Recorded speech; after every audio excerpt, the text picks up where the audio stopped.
Des drones maritimes menaçaient d'infliger un nouveau coup à la ville portuaire de Novorossiysk, mais les autorités ont réussi à contenir cette attaque potentiellement dévastatrice.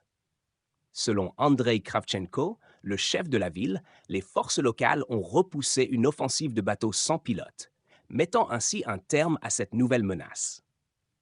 Dans un communiqué publié sur sa chaîne Telegram, Kravchenko a précisé que la ville était en état d'alerte maximale face à cette menace de drones maritimes.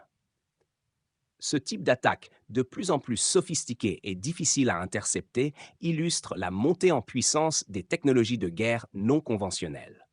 La veille, la situation avait été tout aussi tendue lorsque l'armée russe a neutralisé une autre tentative d'attentat. Des hélicoptères de la flotte de la mer Noire ont ciblé et détruit 4 bateaux sans pilote qui se dirigeaient vers la péninsule de Crimée. Cette action a été décrite comme une mesure préventive pour éviter tout dommage aux installations stratégiques de la région, particulièrement sensibles en cette période de conflit prolongé. La coordination entre les différents organes de défense et les capacités de surveillance maritime se sont révélées cruciales dans cette confrontation.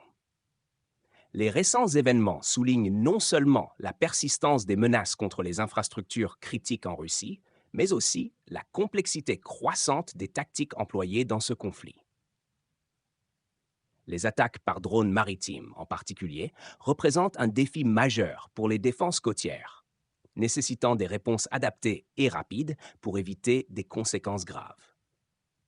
Les forces russes continuent donc de renforcer leurs mesures de sécurité face à une menace en constante évolution, alors que la communauté internationale suit de près ces développements pour évaluer l'impact de ces nouvelles formes de guerre sur l'équilibre régional et global.